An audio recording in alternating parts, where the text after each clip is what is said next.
المرأة ضلع أهوج. بس يا ريت تعرف أمك الجنة عند قدميها، أختك إذا أحسنت صحبتها تدخلك الجنة، ابنتك تحجب عنك النار، زوجتك شطر دينك. قال صلى الله عليه وسلم: خلقت المرأة من ضلع أعوج. وقالها الرسول صلى الله عليه وسلم في محل المدح لا في محل الذم. الضلع الأعوج ما هو القفص الصدري. القفص الصدري ما هي وظيفته؟ مسؤول عن حماية قلبك. الله. وكان آخر ما قاله الرسول صلى الله عليه وسلم: استوصوا بالنساء خيرا.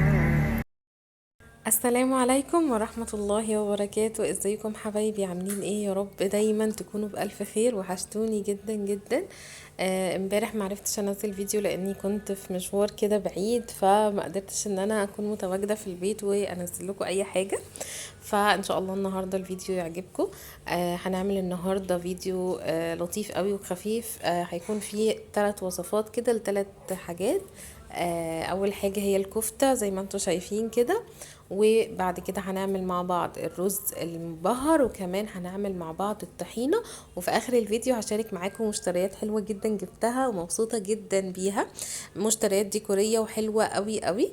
اتمنى ان انتوا تكونوا استفدتوا من الفويس اللي كان على الفيديو في الاول.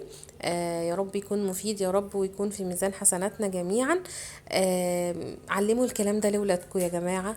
الولاد، اقصد يعني الولاد اللي هم المفروض هيبقوا رجالة، احنا المفروض نزرع فيهم الكلام ده. ده مش حاجة احنا جايبينها من المريخ، دي حاجة موجودة في ديننا. فلازم كل ام تشتغل على ابنها علشان تفهمه الكلام ده، ونطلع جيل صالح، جيل فاهم يعني ايه قيمة المرأة، يعني ايه الرسول وصى بيها، يعني ايه يحترم الست دي، سواء اخته سواء امه سواء بنته سواء زوجته. عايزة بس كده اختصر لكم تفاصيل الوصفة بتاعة الكفتة. اول حاجة جبت اللحمة المفرومة، حطيت عليها البصل المفروم، وطبعا البصل انا بكون عصراه كويس قوي وشايله العصير على جنب، عشان زي ما انتم شايفين كده انا دهنت بيه الكفته بعد ما حطيت عليه صلصه طماطم وكمان شويه زيت. التوابل اللي استخدمتها ملح وفلفل بهارات كفته، ومعلقه كبيره من البيكنج باودر، ومعلقتين من الدقيق. بس كده، وعجنتها كويس جدا وشكلتها. الرز المبهر اسهل ما يمكن. البصل قطعته بالشكل ده، حطيت عليه شوية زيت وبشوحه لغاية ما يوصل للون ذهبي. بعد كده بحط عليه الرز واقلبهم كده شوية مع بعض، وبعدين بضيف عليهم التوابل.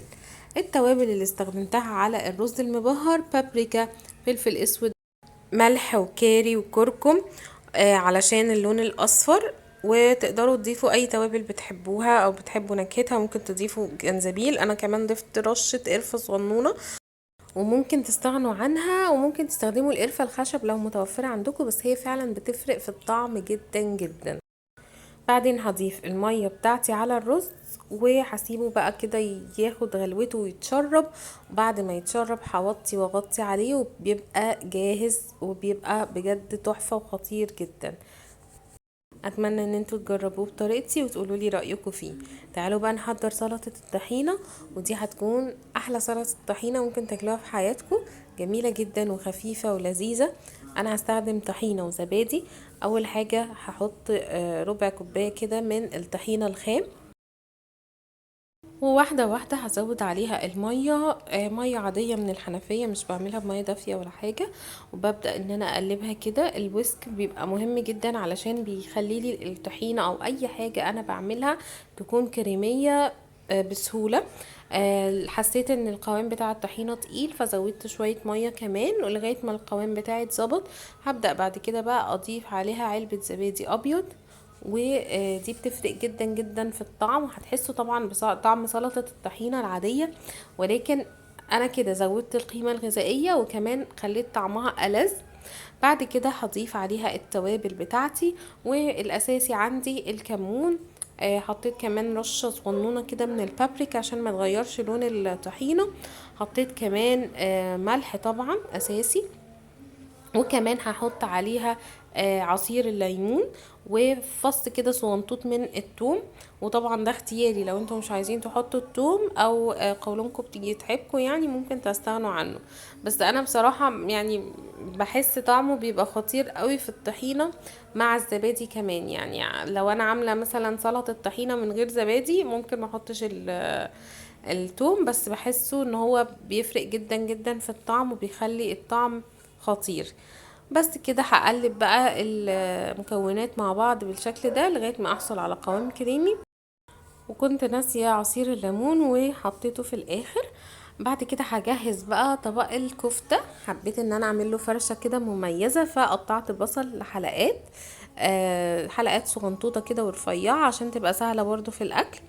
ممكن تعملوه قبلها بفترة كده وتدعكوا البصل بمعلقة كده من السماق زي ما انا عملت، علشان الفليفرز بتاعت البصل كده تخرج ويختلط مع السماق. السماق بيديله طعم حلو جدا، لما بيتاكل في ساندوتش الكفتة بيطلع خطير بجد. وكده الكفتة طلعت من النار بجد، طالعة خطيرة. انا حطيتها في الفرن حوالي 10 دقايق مش اكتر، بتطلع طرية وجوسي وبجد بتطلع خطيرة خطيرة خطيرة، تبقى ماسكة نفسها كده زي ما انتوا شايفين. وفعلا والله يا جماعة من احلى الطرق اللي ممكن تجربوها.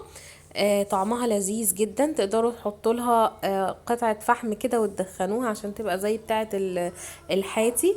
والله اسهل طريقة للكفتة وعملناها بمنتهى السهولة، واكله حلوه جدا وسريعه ولذيذه.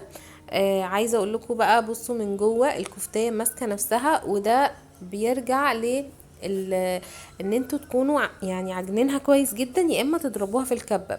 ضرب في الكبة بيخليها في حتة تانية خالص. واخر حاجة هننهي بيها الفيديو هي فقرة المشتريات بتاعة الديكور اللي قلتلكوا عليها، يلا نشوفها مع بعض. تعالوا اوريكم بقى شويه ديكورات كده اشتريتها لسه مؤخرا. لسه مش عارفه هرصها ازاي، فتعالوا بس افرجكم عليها الاول. ودي كانت كتب الديكور، حبيت ان انا اشتري كده كذا واحد، عجبني اشكالهم جدا جدا، شكلهم يعني كيوت قوي وحاجات شيك جدا. كان عليهم عرض، وكان الكتاب الواحد على سعره 20 جنيه. انا من اسكندريه، لو حد عايز عنوان المعرض اللي انا جبت منه يكتب لي في الكومنتات وانا هقول لكم عليه. بجد بصوا خطير خطير، وشكلها شيك جدا جدا. كمان جبت الكتاب ده برضو حلو جدا جدا. يعني بصوا لو اتحطوا على ترابيزه او في ركنه يعني بجد تري شيك. كمان جبت ده، بصوا برضو شكله حلو قوي. وجبت ده كمان برضو شكله خطير وشيك قوي قوي. الكتب دي يا جماعه ديكور بس، مش كتب حقيقيه، بتبقى عامله شبه الكرتون كده او البوكس يعني. فهي بجد لطيفه ولذيذه قوي، وبتدي شياكه لما بتتحط على اي ركنه او اي ترابيزه او كومودينو عندك. بجد بتغير شكل المكان، تحط عليها فازه، انا حاطه مثلا عليها في الريسبشن علبه مناديل ديكوريه برضو معاها ورد، بجد بتخلي المكان مختلف تماما. تعالوا بقى نشوف كده الحاجات التانية اللي انا جبتها. شويه حاجات كده جبتها للمطبخ. كل فتره كده بحب اجدد في الرفايع بتاعه المطبخ.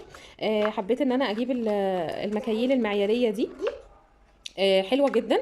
هي عباره عن مكيال ومعالق معياريه، وكل مكيال وكل معلقه مكتوب عليها المعيار بتاعها. يعني مثلا ده ربع كوبايه، استنوا هفتحه كده واوريه لكم، اكيد انتوا عارفين يعني. والمعالق برضو مكتوب عليها المكيال بتاعها او الوزن بتاعها، او بتعادل قد ايه بالظبط. تمام. فعجبني الطقم ده لان فيروز ضيعت لي حاجات من الطقم التاني، وبعض الحاجات انا حطاها في اللهم صل على محمد، حطاها في الدقيق والسكر والحاجات دي باخد منها. فبالنسبه لي دي هتبقى عمليه معايا جدا برضو. يعني بصي دي ربع كوبايه وربع معلقه، نص كوبايه ونص معلقه، وهكذا. دي 5 مللي، 15 مللي، ده 1 وربع مللي. فلذيذه قوي بصراحه وحبيتها جدا. كمان من الحاجات اللي فعلا اساسيه وضروريه جدا هي جوانتي المطبخ. جبت بقى واحد علشان حقيقي ايدي من المنظفات شويه بدات ان هي تبقى جافه، وكمان ضوافري بقت ضعيفه جدا، فحبيت ان انا اجيب جلوفز. كمان جبت المنظمين دول، حسيتهم نضاف قوي، وممكن بقى استخدمهم في التلاجة او في الادراج ان انا ارتب فيهم الحاجه. بالنسبه لي المنظمات دي يعني يعني راحة عين، يعني ترتيب، يعني تسهل عليكي الحاجة وانتي بتاخديها، يعني تخلي الحاجة شكلها منظمة وشكلها حلو بأقل مجهود. كمان مؤخرا بقيت استخدم المنظمات في الفريزر علشان ألم فيها اكتر حاجة بتبقى عاملة كركبة في الفريزر، وببقى عارفة ايه اللي موجود جواها. فبجد من الحاجات اللي بتسهل عليا جدا جدا ترتيب المطبخ هي المنظمات. وده كده تطبيق عملي لكتب الديكور. اتمنى ان النهارده الفيديو يكون عجبكم وتكونوا استفدتوا منه، واشوفكم على خير ان شاء الله في فيديو جديد، والسلام عليكم ورحمة الله وبركاته.